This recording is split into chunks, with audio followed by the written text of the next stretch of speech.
What's up? Editor Adrian here. Now, before we get into this video, I recorded this before I actually hit the milestone of 100K. I didn't want to be presumptuous, even though I knew I was going to hit it before I uploaded, because you never know. Maybe all of a sudden people will be like, hey, screw this guy. Let's all unsubscribe. Forget him. Send me back down. But anyways, I just wanted to say a thank you to you guys. Thank you for helping me to achieve this goal. It's still smallish as far as YouTube subscriber numbers go in the grand scheme of things, I guess. But I mean, I'm still super proud of it. And I think that we all should be proud of it. I mean, yes, I make the content, but if it wasn't for you guys who click on it, for you guys that watch it, and in some cases for you guys that have stuck around for a very, very long time now, it wouldn't mean anything. It would all be meaningless. But as Nuno always says at Wolves, we go again. Yeah, we hit 100K, but now it's time to strive for even more, to keep on producing content that you guys enjoy, to try and elevate my game a little bit more, and to continue to evolve this channel. So, thank you so much for subscribing. I love you, and enjoy the video. Is the clock ticking for Zidane? If not, maybe it should be. Hey there, everyone. With the return of club football from international break comes the return of the weekend recap. I have a lot to say about the various leagues today, so there may not be a bonus league this week. But you can keep up to date with all other leagues, bonus and otherwise, thanks to OneFootball, our lovely sponsors for the weekend recap. You can customize your newsfeed to bonus leagues you care about, watch highlights from those bonus leagues, check live scores, stats, read articles, and more. So use the link in the description for a free download of the OneFootball app on either iOS or Android.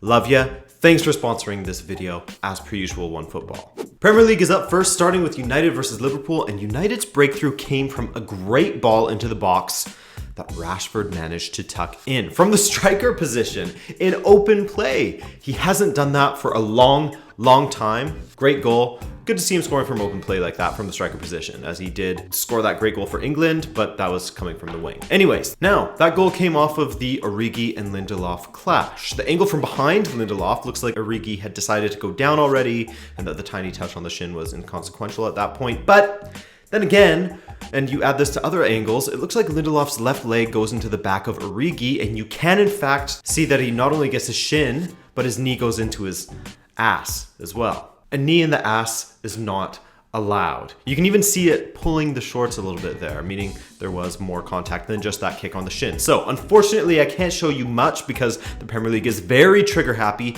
and will block this video worldwide for copyright if I even show a few seconds. So to me, it seems like it was a foul. If Mane gets a foul like that against Leicester for the penalty, and that's the bar, then there's enough contact to give a foul, in my opinion.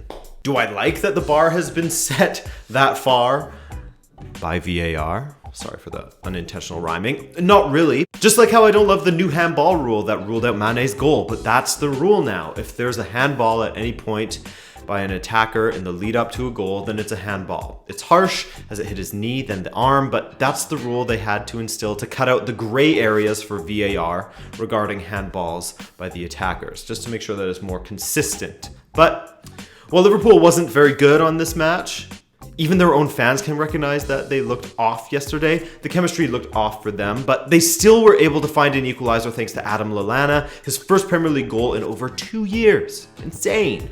Also, I can't be the only one that thought Rojo could have done better for that goal. I find myself saying that quite often, mind you. So, 1-1 the final. The goal from Liverpool finally woke them up, but it was too little too late by that point. Liverpool dropped points for the first time this season. Everton, they got a massive win. My God, did they ever need that win? As this match felt as though Marco Silva was playing for his job. If he had lost, he would have been done, I'm sure. After Everton dropped further and further down the standings as the season was wearing on, it just felt that way, you know? At home against West Ham, they got the win they needed, and in particular, Silva needed, winning 2-0 with goals from Bernard and Sigurdsson. They could have had more too, with both Walcott and Richarlison hitting the woodwork. Everton and Silva live on. Aston Villa are on a good run of form at the moment also. After pulling in 5 points from their opening 7 fixtures, their 2-1 win over Brighton this weekend was their second consecutive win, meaning they've pulled in more points from their last 2 fixtures than in their opening 7. Crazy. City had a potential banana skin when heading to Croydon to take on Crystal Palace, and while the hosts did come close on a couple of occasions, even hitting the woodwork once, City were the deserving victors. Deft shouldered goal from a failed header by Gabriel Jesus for what was the winner, and David Silva added a second just a minute and a half later. That flick from Sterling, whew, incredible counter by City. 2-0 the final. Spurs, well, they played at home against Watford, and there was a big VAR controversy, almost two in some cases. First off, Watford found themselves ahead in the first half and later could and should have had a penalty with Vertonghen's clumsy tackle catching De La Feu. No penalty given there. Mystery to me. Later, more VAR drama when Dele Alli leveled for Spurs and the VAR/Hawkeye system declared no goal, when indeed it apparently meant to say goal. More VAR drama. Leicester versus Burnley, where Leicester found a late winner via Tielemans, then Burnley found what would have been an even later equalizer, but VAR said that Chris Wood's boot caught the ankle of Johnny Evans as the ball was going in, which he didn't actually catch him, and so a foul was given. No goal for Burnley. You gotta say, they got absolutely robbed. And finally, Chelsea hosted Newcastle, who were coming off of that victory over United, what feels like so long ago now, but it wasn't an enjoyable game for them, was it? Domination from Chelsea in the chances and possession departments. I mean, Newcastle didn't really trouble Kepa at all or force a save out of him. Dubravka, on the other hand, was a very busy boy. Pulisic had an opportunity to win it for Chelsea, but he pulled it wide. Then he drove forward, squared to Hudson-Odoi, who lay it wide to Alonso to smash. 1-0 Chelsea. It went in past Dubravka. They should have had a second when Pulisic set up Abraham with an open net, but what a slide from the defender. I believe it was Yedlin to get that block on Abraham's strike. Anyway, so the table shapes up like this. Liverpool's still unbeaten, but their lead has been cut to 6 points now, while Leicester's controversial win keeps them just 2 points adrift of City in second, while Chelsea and their 3 wins on the trot has shot them up to 4th. Arsenal could jump over them though with a win against Sheffield United today. Okay, La Liga time, and Barcelona fans will have been happy to see all 3 players and their attacking trident scoring a goal against Eibar. The first was a well-taken finish from Griezmann, then Griezmann set up Messi for the second, and Suarez rounded things out for Barcelona in the 66th minute. 3-0 win for Los Blaugranes. Real Madrid. Get comfortable here. They went to the lovely island of Mallorca with 3 points on their mind, and they ended up leaving with 0 and a suspended player. How?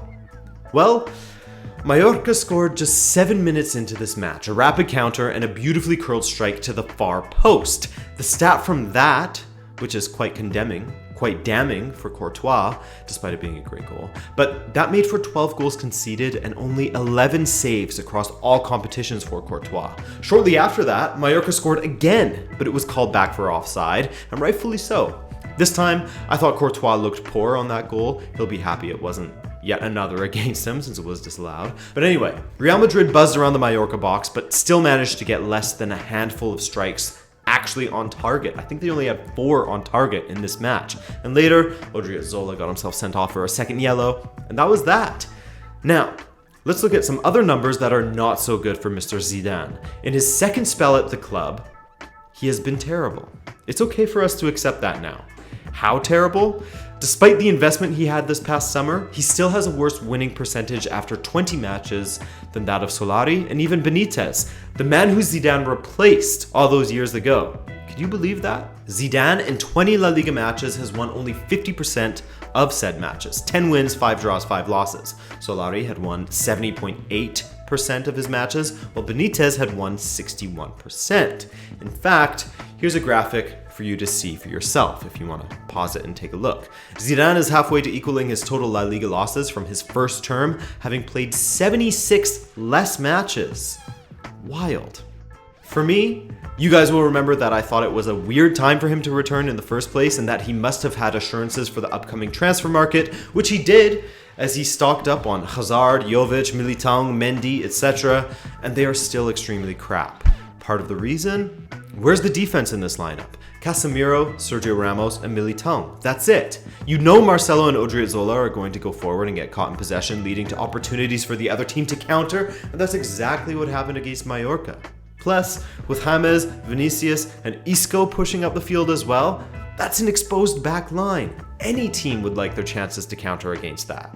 Zidane, I mean, I don't want to count him out completely, but he isn't doing a lot to change the mind of those who believe that his multiple Champions League titles were mostly born from a great team carrying him than a lot of tactical acumen improving the team by him, you know? I don't think that he's completely bereft of tactical acumen, but it seems like more and more teams are finding ways to get the better of his team, partially down to the team selections and his tactics. With Mourinho available, you hate to encourage a sacking, but I just cannot picture Zidane as the guy to get this team out of this hole. And now that Barcelona have taken first place back in La Liga, you can't, in turn, really picture Zidane and Real Madrid taking it back from them anytime soon. Atletico Madrid and Valencia played to a 1-1 draw. More struggles for Atletico Madrid, who have been wildly unimpressive in the last few weeks.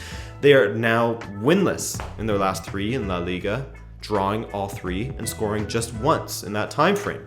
A team in transition, to be sure, but still, at least they're within touching distance of the rest of the teams at the top, right? Like, they're only 3 points back on Barcelona, but we'll get to the table later. Real Sociedad returned to winning form with a 3-1 win over the still struggling Real Betis. You know, you wouldn't be surprised if their manager, Rubi, was in some sort of hot water soon, as they have just 9 points from their opening 9 fixtures, sitting in 17th, just 1 place above the bottom 3. Speaking of which, the table looks like this. As mentioned, Barcelona are in first.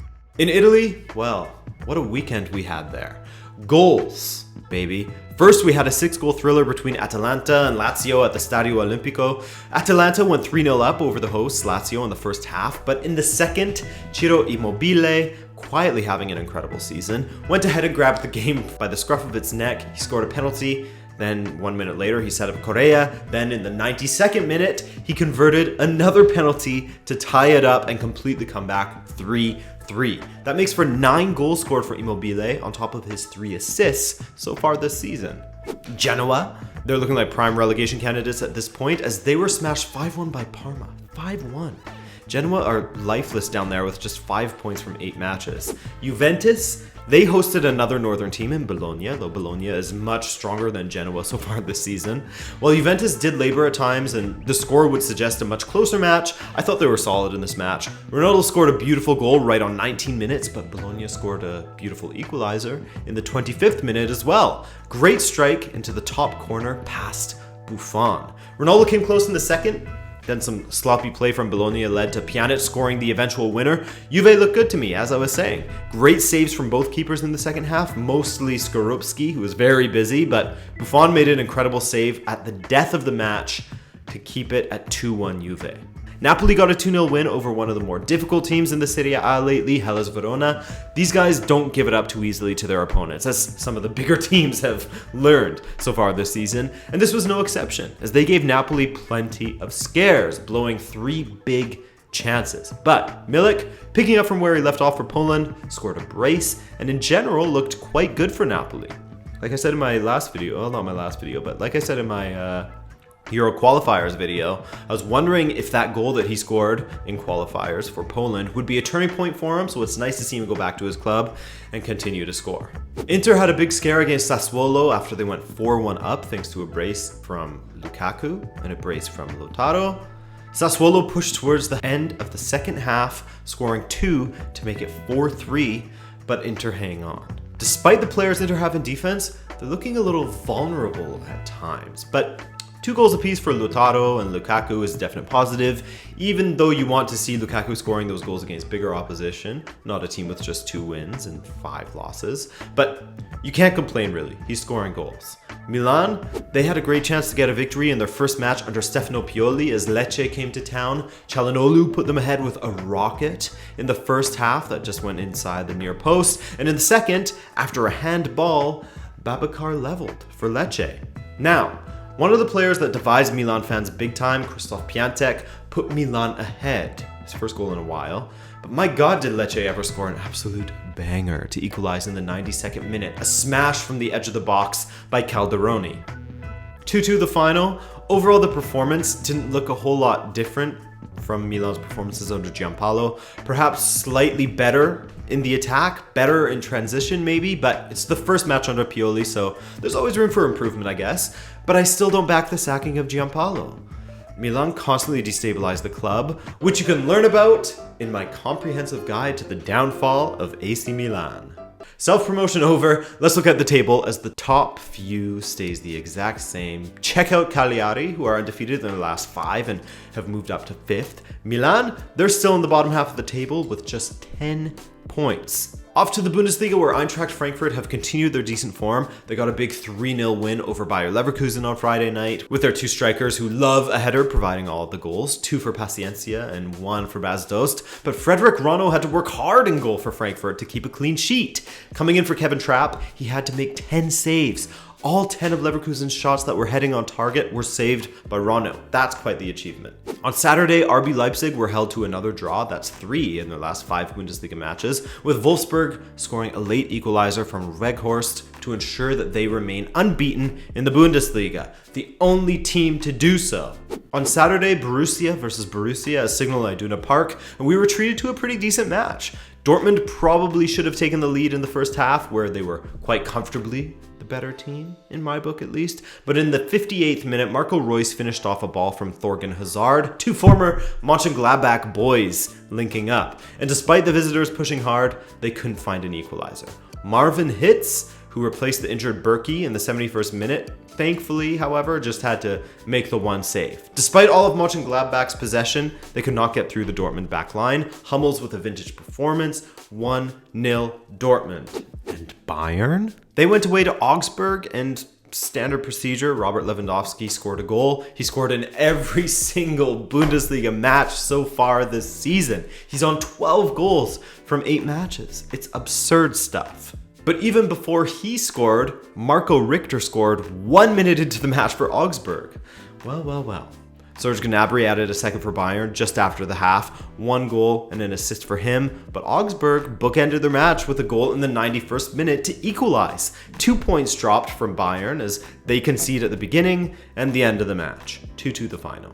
Schalke. So, with that in mind, they had an opportunity to take first place on Sunday with a victory over Hoffenheim, but declaring Hoffenheim as dead in the water without Julian Nagelsmann at the helm is your own mistake to make, as Alfred Schroeder set them up for their famed defensive stability from the past, and they managed to hang on against Schalke.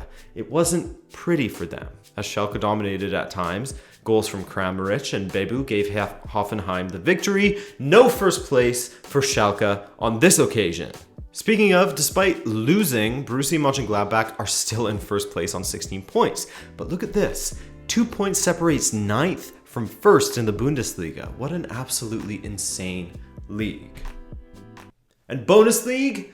Not this time, folks, but next week. And hey, I have some great content planned for you guys this week. Some festive stuff, some scary stuff, but not too cringy, don't worry. All right, have a great week, everyone. Thank you, love you, take care.